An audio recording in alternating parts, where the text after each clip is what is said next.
Good afternoon, everyone. Welcome to today's webinar. My name is John Levy, and I will be your host today.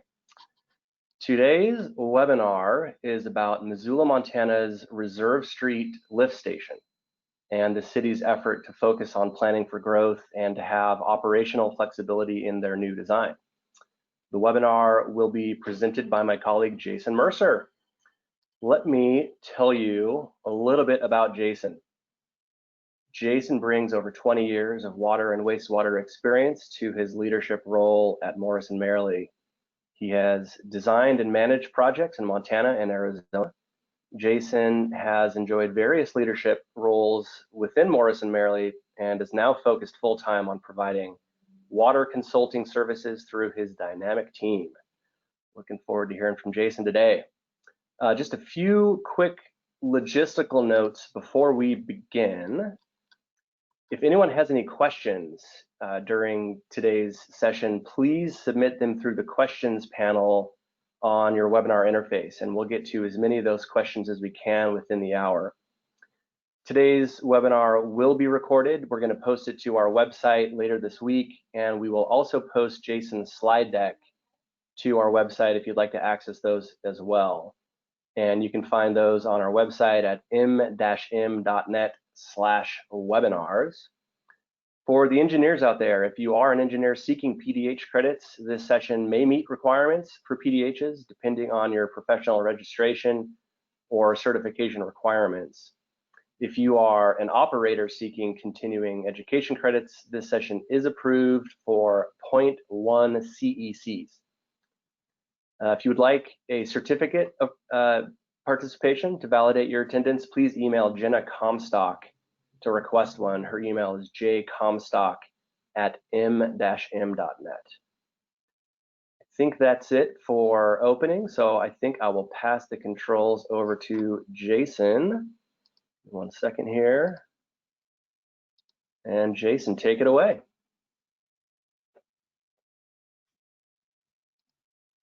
All right, John, thank you. Good afternoon, everybody. Glad you could join us here today. And as John mentioned, the webinar I'm presenting today is on the Reserve Street lift station, kind of an interesting project that we did for the city of Missoula over the last 18 months.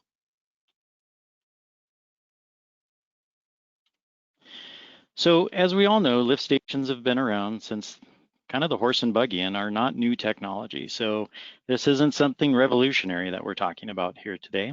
But the main purpose for lift stations are to overcome gravity when gravity flow no longer is feasible.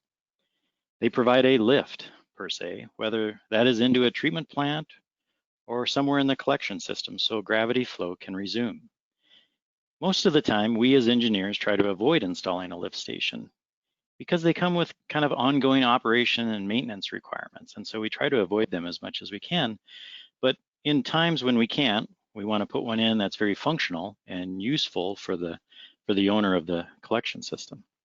So if we were gathered together today in the same room, I'd probably ask you to raise your hands. And so we've created a little poll question here just to get a little interaction. How many out there have lift stations in your collection system? So John, if you want to share that poll, and we'll give folks a chance to respond to it.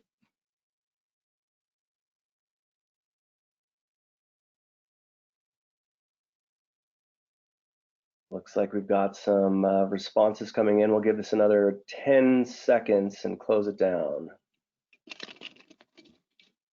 Gives me a chance to take a drink of water and a breath, so that's good.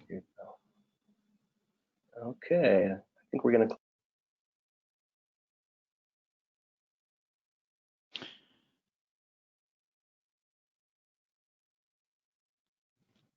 So looks like there are results there. Yeah, so about 3/4 have lift stations, 25% don't. So that's great. Appreciate that. We'll have another quick little poll question coming up here, but so let's dive into this.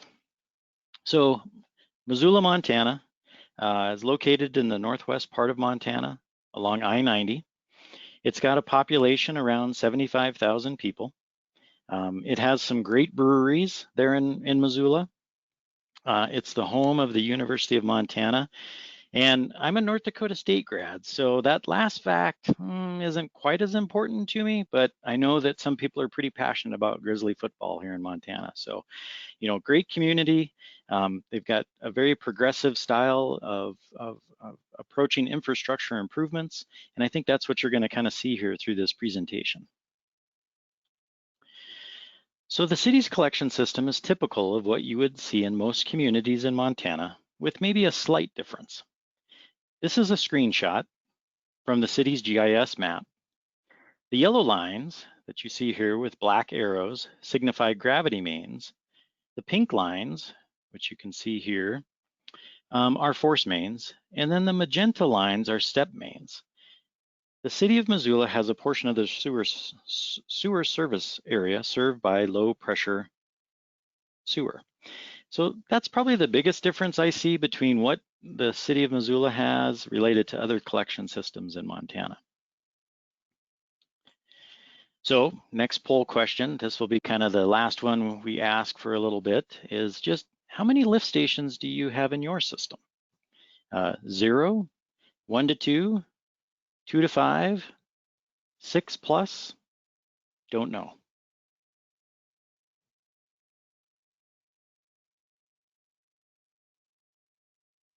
Got some results coming in. About 60% of the folks responded last time, so we'll get close to that again before we shut it down. Couple more seconds. And we'll close this one down.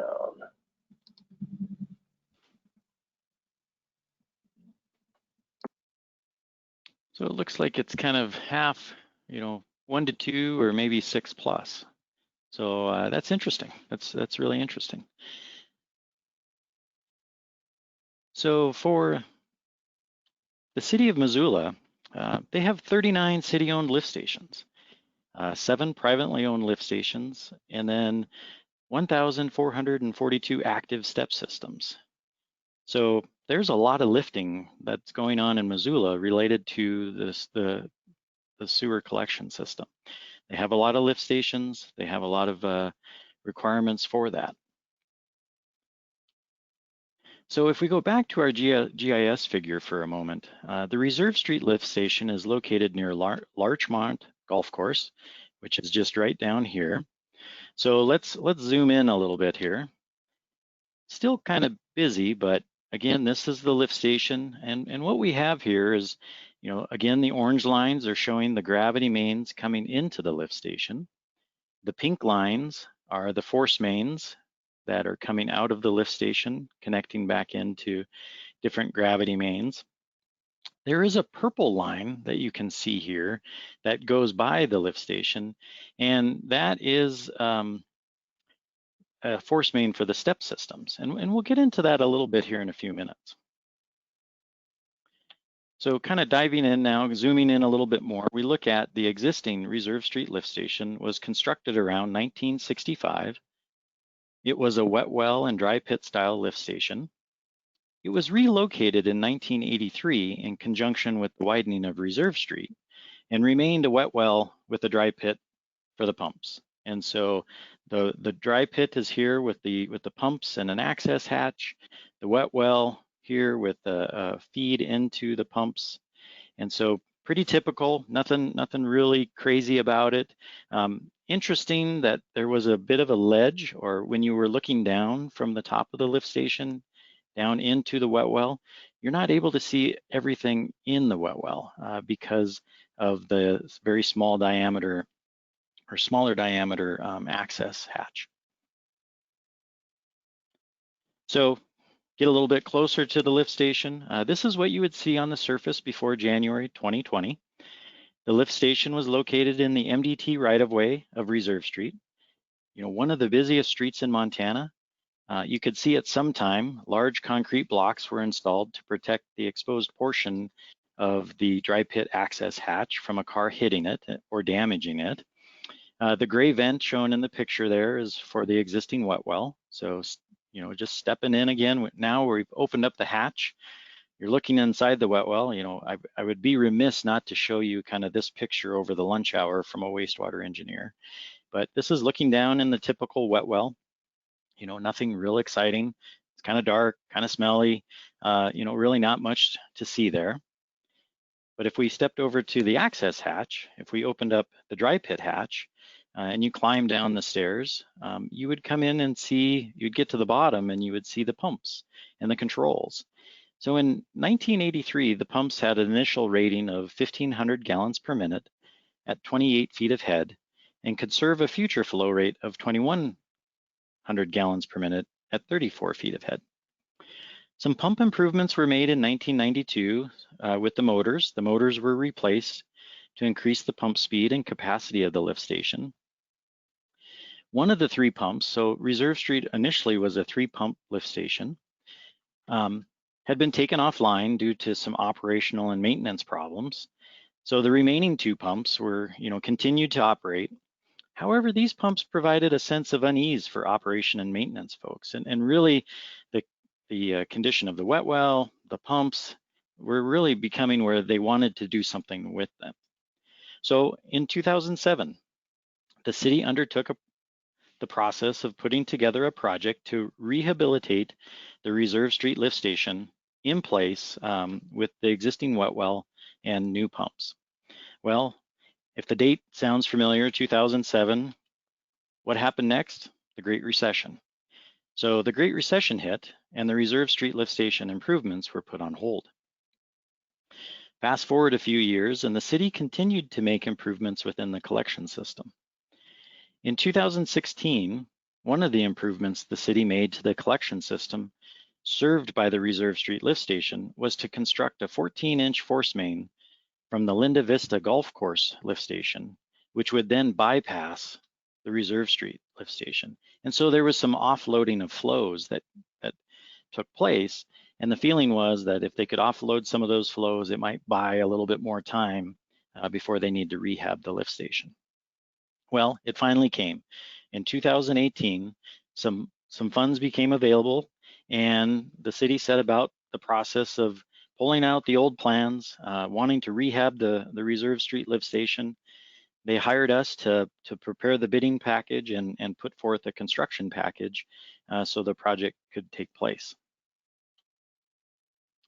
So as we started to get familiar and try to identify the construction cost estimates and put together the bidding package, we wanted to get familiar with the project and the utilities. This figure is from the utility locates that were done, and this lays out the existing pipes that connect and go around the lift station. So again, just kind of pointing out some of these pipes. So here is the existing lift station. Here is the existing electrical building. Here is the 27-inch gravity sewer main that comes into the lift station. Here's the 18-inch gravity sewer main that comes in. The wet well, the dry pit, pumps to a 20-inch force main that then goes down and parallels along Reserve Street. There was some interesting valving that could be done. They could valve it so that, and rather than going down the 20-inch force main, they could direct it into an existing gravity main. And that was probably how the old operation occurred. But since they had the 20-inch force main, they didn't want to put in that flow from the Reserve Street lift station into this system. The 14-inch step main comes by here and goes by the lift station. There's the 12-inch force main, the step system. The 14-inch Linda Vista force main comes in, ties in, and does discharge to the existing gravity system that's in reserve. There's a 4-inch force main from Fort Missoula. There's natural gas, there's overhead power, telephone, so there's just a lot going on in the way of utilities in and around this lift station. And so the plan to rehab it made some sense. So as we, continued to kind of dive into the plans, the city had intended to complete a rehabilitation of the existing wet well and install a duplex pump system, very similar to the Karis Park lift station, which is shown here. The photos here is what the building would have looked like. It would have sat out in the right-of-way of MDT along Reserve Street. And this was a very acceptable solution. We had been involved in the Karas Park design and had worked with this dual pump setup with the valving above ground, and so we thought that was going to be a great solution to Reserve Street. But it had been some time since the flows had been estimated for Reserve back in 2007, 2008. And so the first thing that the city wanted us to do was review the flows, check them out, make sure that they still matched. There was a wastewater master planning process going on. And so when we started to dive into the numbers and looking at the flows from 2008, what we found is that the lift station was seeing a higher growth in flows than projected in 2008. So this caused the city to pause and kind of have us talk about what would be some options that we would consider if we were to redesign the lift station in order to accommodate these higher flows. So what was interesting is as we were starting the Reserve Street project, we were finishing up the construction of the Momont #1 lift station for the city, and which consisted of rehabbing an existing wet well and installing new submersible pumps, identical to what we wanted to do for Reserve Street. But it was at the final walkthrough for Momont where the light bulb went off for myself and for a number of others on the design team. And we started talking about what could we apply from Momont to Reserve. And there was kind of three issues or challenges that came up for us in Momont when we were rehabbing this existing wet well was, how do we minimize the impact of groundwater? In Momont, there was an existing wet well. It was deteriorated, and so we applied a spray-on liner. Well, there was a little bit of groundwater near the bottom that was seeping in and caused us a little bit of issues with applying that liner. We were able to get it installed. The contractor did a great job, but we kind of looked at that and said, we better investigate this a little bit related to Reserve.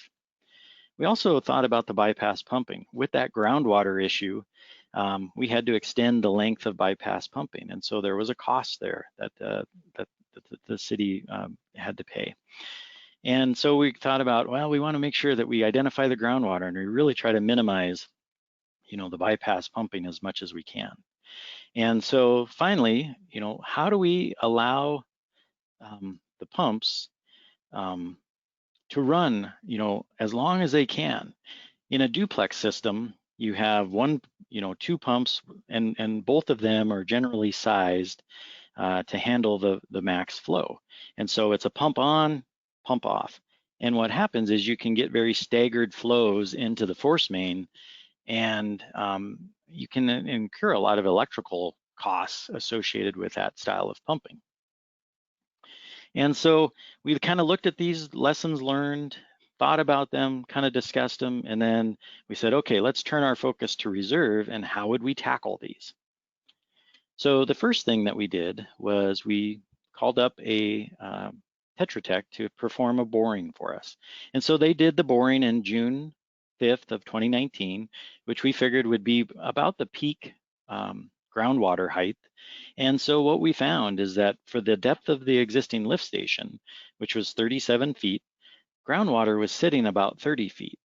So we realized we were going to have 7 to maybe 10 feet of potential for groundwater seepage when we come in and look at applying a coating on the inside.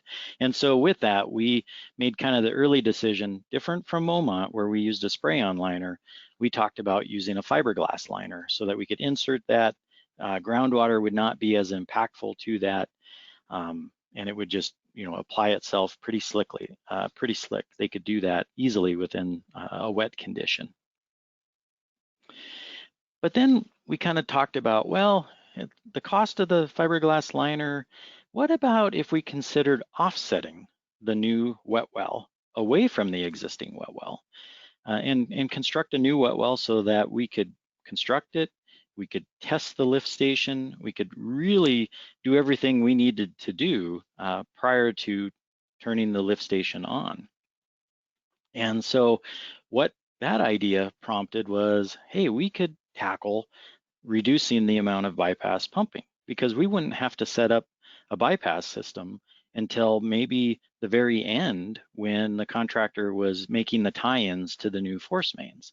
And so we talked about this with the city, kind of proposed the offsetting of the wet well, constructing a new lift station, adjacent to the existing one, in a manner that would allow us to really minimize the impact of bypass pumping, and then also the impact of groundwater.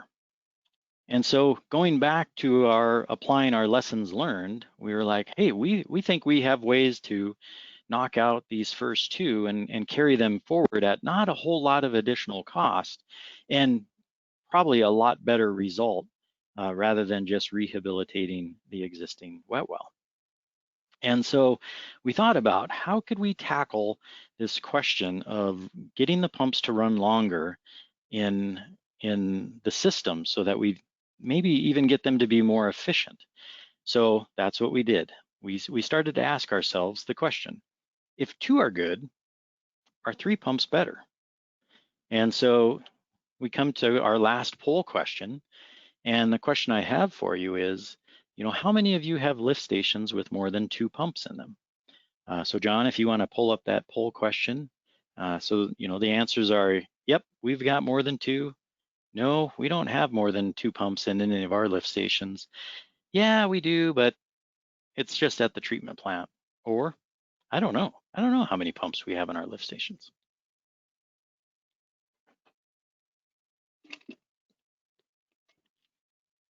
Good stuff. We've got some votes coming in. We're going to give it another 10 seconds or so.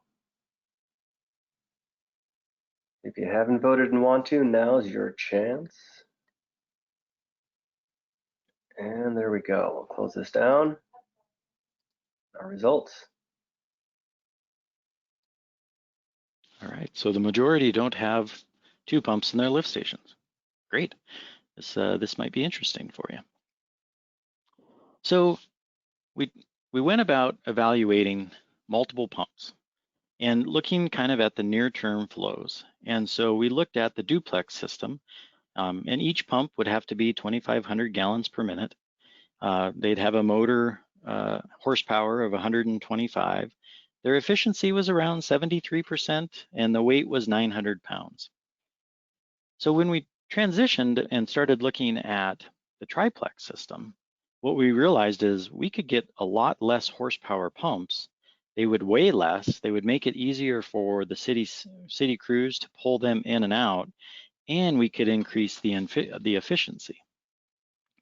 And so we saw a real advantage of having these smaller pumps, which we could couple with a VFD, and you could really start to dial in the flow so that the pump comes on and stays on for longer periods of time, rather than the start and stop, because of the single large pump option with the duplex. So the next step was to look at the flows coming into the reserve street and see how we could kind of match those with some smaller pumps. So the city provided us pump run times for the 2 pumps that were operating in the existing lift station. Using a pump drawdown test the city completed, we were able to calculate the flow rates for the pumps in their existing condition. Remember, these pumps had been in operation for 35 years, so we were not too sure if the pump curves were still applicable. So compiling the data, we were able to produce this graph, which calculated the average flow over the 22-month period. So in Montana, DEQ Circular 2 wants to see the daily average flow rates. Well, unfortunately, in the pump runtime data, we did not have daily run times. What we had were periods of time. Some might be 5 days, might be 3 days, kind of depended on when the operators were able to go out and record the run times. So we were able to just do an estimate on an average daily flow, and that's represented by the green line here. And so that gave us an average daily flow of around 550 gallons per minute. So in order to calculate the maximum monthly flow, DEQ also wants to see the monthly flow on a 30-day average. We looked at averaging the daily flow that we had calculated for above and apply that to a 5-week rolling period. So we took the data for a 5-week period, and then we moved it forward a week, and what that allowed us to do was generate a little bit more seasonality into the flow rates. And so that's what generated this blue line on the graph here.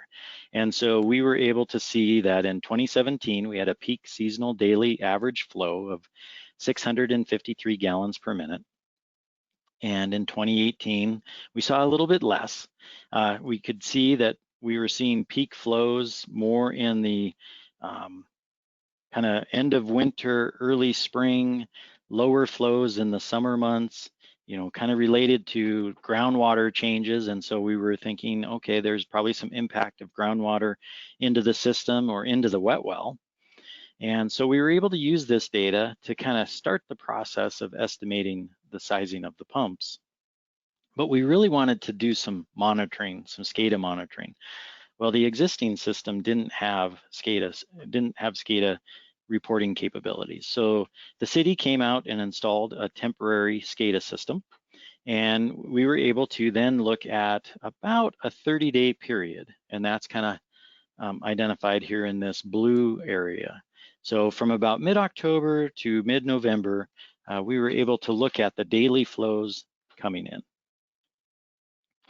And so from review of the SCADA data, we were able to confirm that our pump runtime data was pretty good. The way that it estimated out the average flow rate of 550 gallons per minute was really pretty good.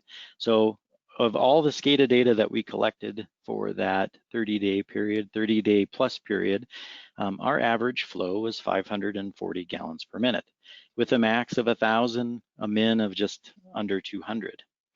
So that was all of the data. We started to kind of parse out the data and say, okay, let's see what happened during the weekdays. And so we looked at the weekdays, and what that showed us is that during the weekday, we were seeing minimum flows of that 200 gallons per minute, still averaging about 533 gallons per minute. So again, starting to feel pretty comfortable that the runtime data coupled with the SCADA data was going to provide us a good indication of the flows coming into the plant or into the lift station. Finally, we looked at the weekends, and it was kind of interesting to see that there is a little bit of a difference on the weekends versus the weekdays. We were seeing more max or peak flows during the weekends. And so we were able to use that and kind of set parameters of the max and the min and the average for the flow rates. So with the flow data from the current system, along with estimates from the new wastewater facility plan, we were able to start to narrow in on the design flow conditions for the lift station. So this figure is from the wastewater facility plan, and it presents the service area of the Reserve Street lift station. This brownish color, darker brown, is the existing service area for Reserve Street. Reserve Street sits right here. This salmon color was some area that was identified as, real near-term development that would flow into the Reserve Street collection system. And then this lighter brown area was what future service area might occur when the lift station expands and out to 2037. As I mentioned earlier, the Linda Vista Golf Course, that used to pump into the Reserve Street gravity system, but now it bypasses and goes directly into the gravity main on Reserve Street after the lift station. And so what we found is that the near-term flow rate was around 2,000 gallons per minute, and the future flow rate would be around 2,500 gallons. So presented here is the design flows used to size the pumps. In a duplex system, again, we would need a single pump that could provide that future design peak hourly flow of 2,500 gallons per minute. While in a multi-pump system, we could look at a single pump around 1,000 gallons per minute and just have more of them. And so again, coupling those with the VFDs, we could start to fine tune how they were going to operate. And so as flows, got maybe were more on that average daily flow, they would be able to provide that and then increase to meet the peak hourly flow or turn on 2 pumps to meet the peak hourly flow. So it was interesting. We were doing these calculations back in the fall or kind of the summer of 2019. And so one of the things that we did was that we looked at the starts per hour related to different pump sizes and flow rates. And what we found is that we could, quote unquote, flatten the curve with smaller pumps, which would come on and stay on for longer, while the larger pumps would come on and shut off because they would pump the wet well down so quickly. Given what's happened over the last 3 months, who knew we were ahead of our time in kind of embracing this concept of flattening the curve. But again, what this is showing is you've got starts per hour as you have a higher pump capacity and flow coming in that's in that range of 2,500 gallons a minute or 250 gallons a minute to 750 gallons. Your starts per hour really start to increase as you get more flow. Whereas if you have a smaller pump and you have it maybe tuned a little bit better in this flow range, you're only getting 2 to 4 starts per hour compared to over 16 starts per hour. So the multi-pump option was really starting to have some long-term operational advantages that, started to appeal to the city. So as we got into the design, we ended up with a design recommendation of let's increase the diameter of the wet well to 12 foot versus the 10 foot that it was existing so that we could bring the wet well bottom up out of the groundwater even more. Let's plan for 4 pumps, but put in 3 and have a 4th one slotted for future, and then have each pump have essentially a rated capacity of 1,000 gallons per minute. So those were the recommendations we put forth to the city. They looked at those and thought those were all a good idea and supported them. And they said, well, if we're buying 3 pumps, let's just buy that 4th pump and put it in. So the new system has 4 pumps in place, all sized about 1,000 gallons per minute. And so they have the additional capacity they need right now today. And so this station will serve them for a long time. So as we settled on the following design criteria, we started to look in on where could we locate this new wet well. And so what we looked at was there wasn't a lot of room within the existing right-of-way to locate a new wet well. We looked at locating it further downstream to tie back into the 20-inch. We looked at it locating upstream, but then it became a challenge in order to connect the 18-inch sanitary sewer. And so we came up with the idea of what if we combined these 2 flows in the existing wet well, converted the existing wet well into a manhole, and then diverted the flows over to a new wet well that was located on the property of the golf course. And the golf course is owned by the county, and so we approached the county, talking with them about this concept, and they were in favor of it. They said, yeah, that sounds good. Their one condition or kind of requirement was we want to not have a big visual impact. We don't want to have a house up above or a building up above the pumps. And so that is where we started to talk about adding in a valve vault that was below grade so that all you would see are 2 hatches and then 2 hatches for the wet well. So in order to minimize the surface impacts, we had to consider that lift station had a buried valve vault. Here is M2 from our design, and I wanted just to point out a couple features. So the first one, the new wet well, if I zoom in here, was raised up 2 feet or approximately 2 feet from the existing wet well. So the existing wet well was at that 28.16 elevation, and we were able to raise it up to 13 by going to that 12-foot diameter wet well. The second, the valves and the flow meter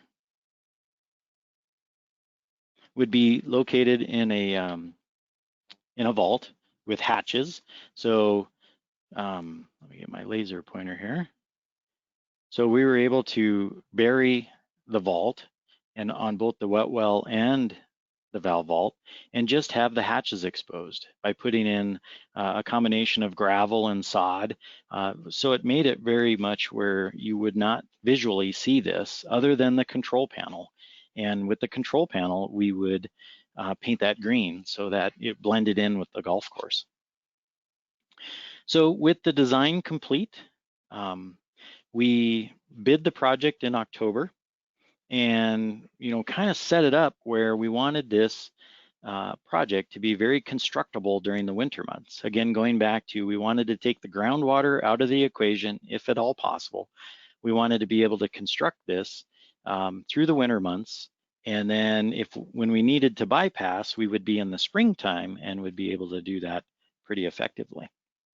So we bid it in October. We awarded the contract in November. The contractor ordered materials, precast, wet well sections, valve vault, piping.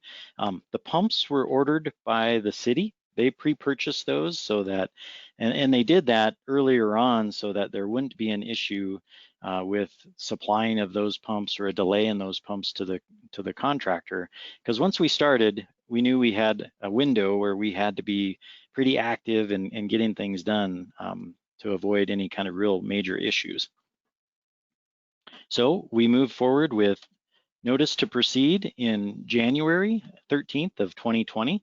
Up to this point, the weather in Missoula was pretty good. There was no snow or temps. And so the day we started construction, it snowed. Freezing temperatures started to set in, and we were in January.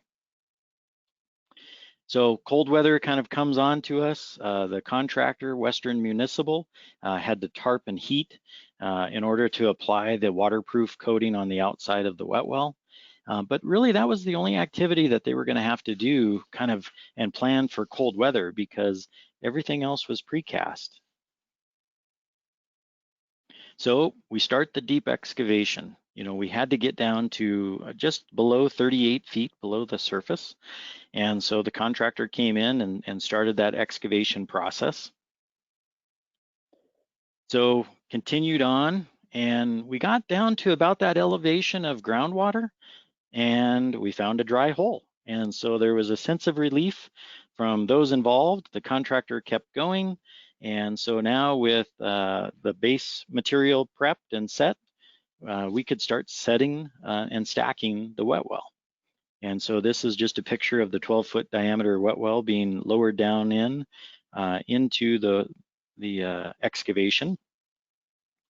So once we stacked it up to about the height of the 36-inch line per DEQ, we did a leakage test. That all passed, no problems. Next step was to kind of get into the coring of the existing lift station and making that connection with the 36-inch pipe from the existing lift station to the new wet well.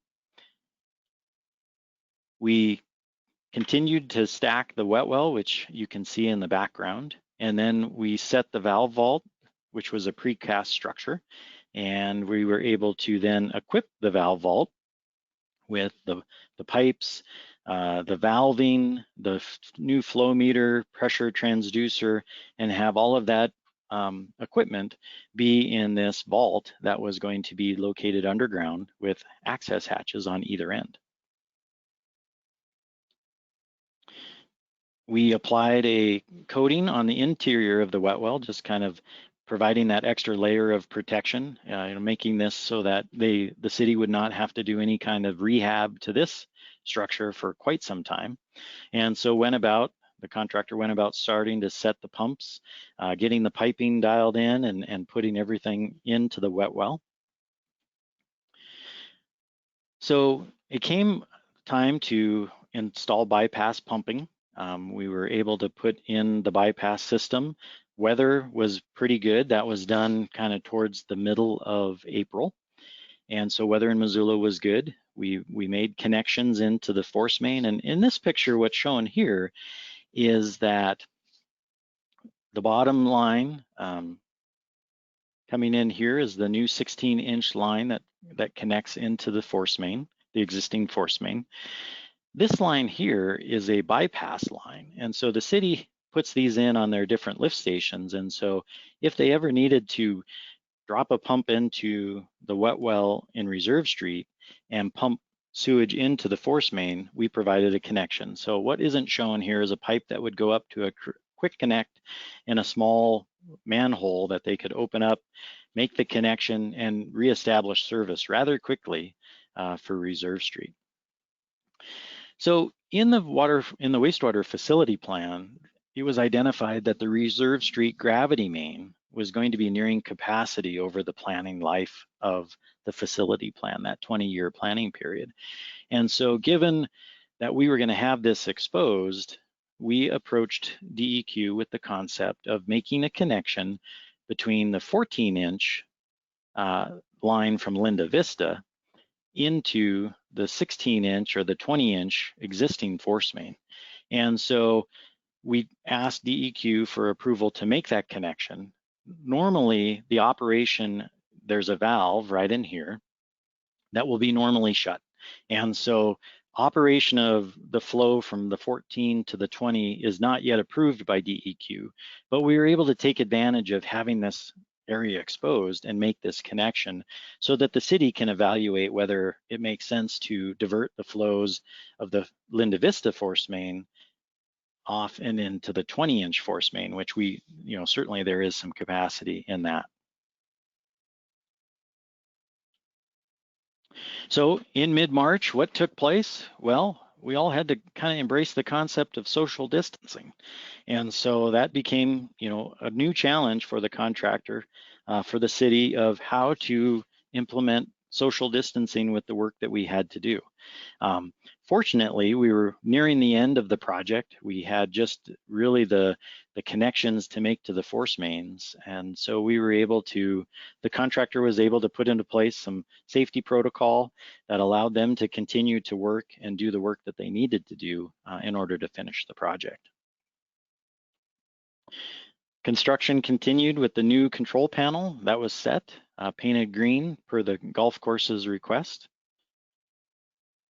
And so construction continued, during a pandemic, which was something I would have never guessed in my time as an engineer, that I would be designing and constructing something during a global pandemic. But it took place, we tackled it, worked with the contractor, worked with the city, and we got things ready for service because we had the bypass in place and we didn't want to stop work on that in order to keep going. Finally, the last of the surface prep. This is showing the paved multi-use path that ran adjacent to the existing lift station within the MDT right-of-way. And then we added in a little truck turnaround with a gate so that the trucks could come down, a Vector truck or a service truck could come down, back in, and then be able to pull pumps out of the wet well pretty effectively. Final restoration took place on the golf course and construction was complete on April 24th. And so, kind of the final lift station stats is we have 4 pumps installed, each with 1,000 gallons per minute capacity. We have a design capacity of 3,000 gallons per minute. You've got to take that largest pump out of service per DEQ when you calculate your design capacity. So we have a little bit greater than what they plan for in the future. Gives them a little additional capacity in the lift station. The cost of the construction was $840,000, and we were able to complete construction in 90 days due to the precast sections that were used for the wet well and for the valve vault. But then also with the owner ordering the pumps ahead of time, there weren't any delays or delays related to getting that equipment on site. So next steps for the project are fine tuning of the pumps, really dialing in those VFDs and working with the existing flows. And that has been taking place. And the city has reported back that they're feeling pretty good about where they're landing with the performance of the pumps and the flows.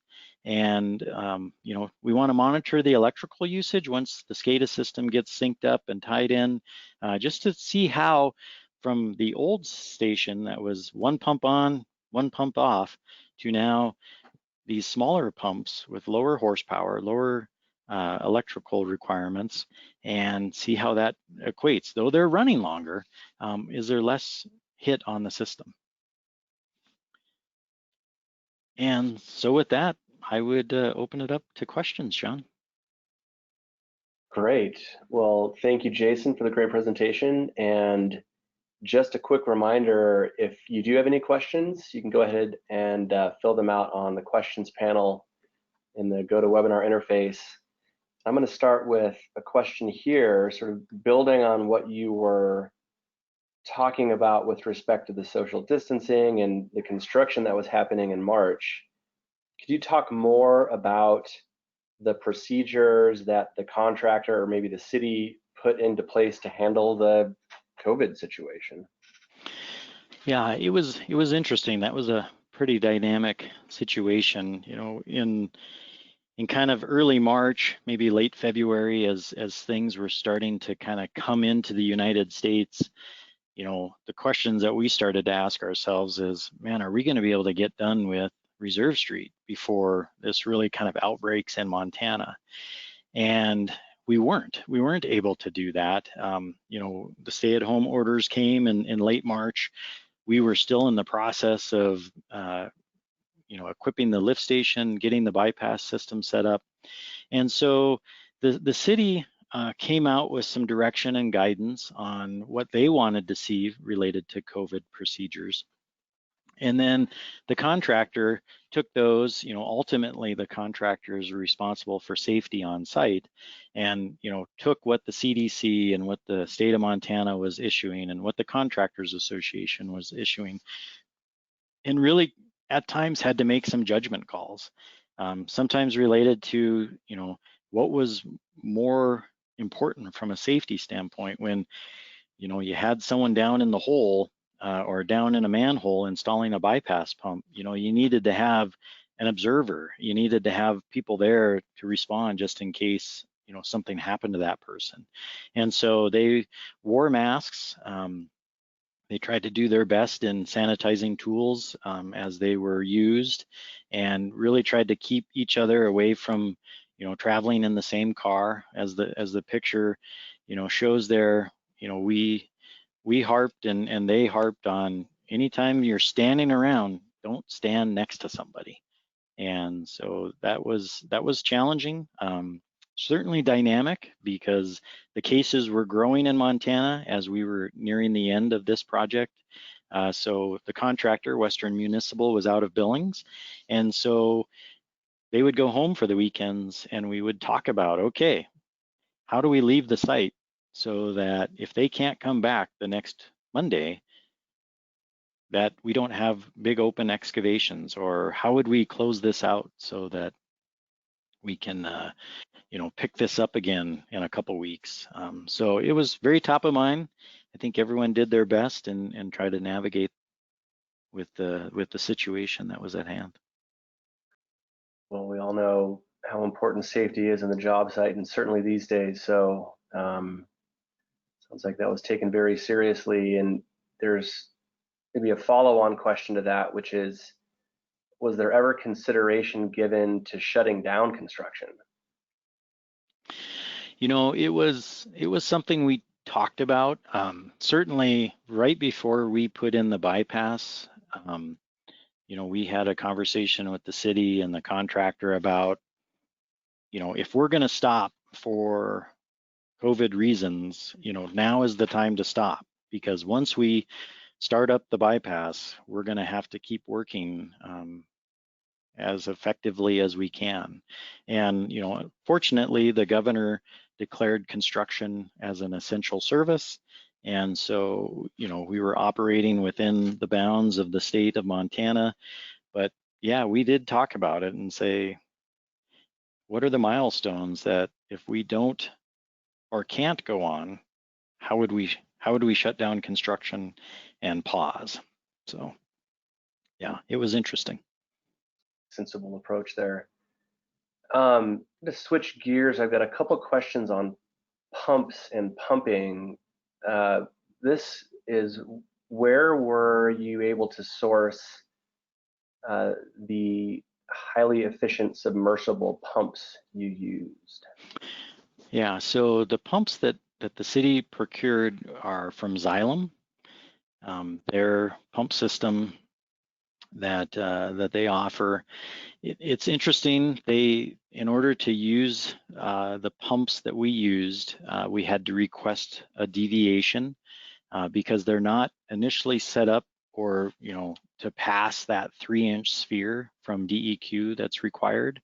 But we submitted a deviation, and kind of based on the information that Xylem was able to provide the city, what really was the issue in lift stations these days is more related to ragging. And certainly during the COVID, we heard a lot about, don't flush anything but the 3 Ps.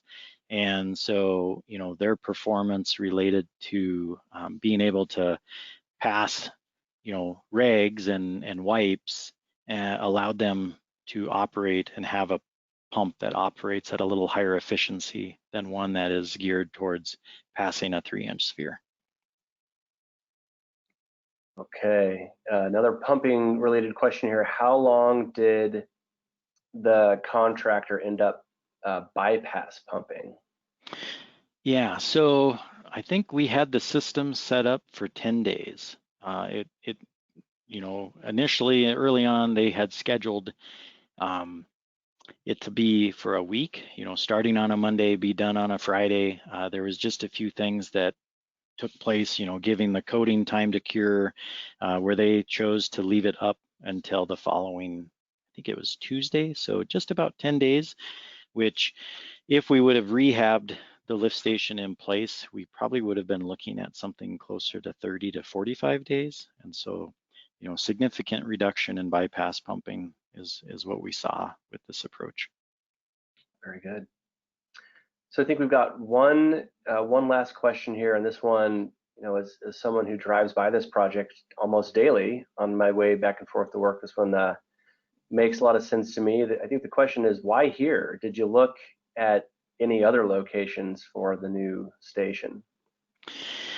Yeah, so we did like a quick evaluation of kind of 3 or 4 different alternatives.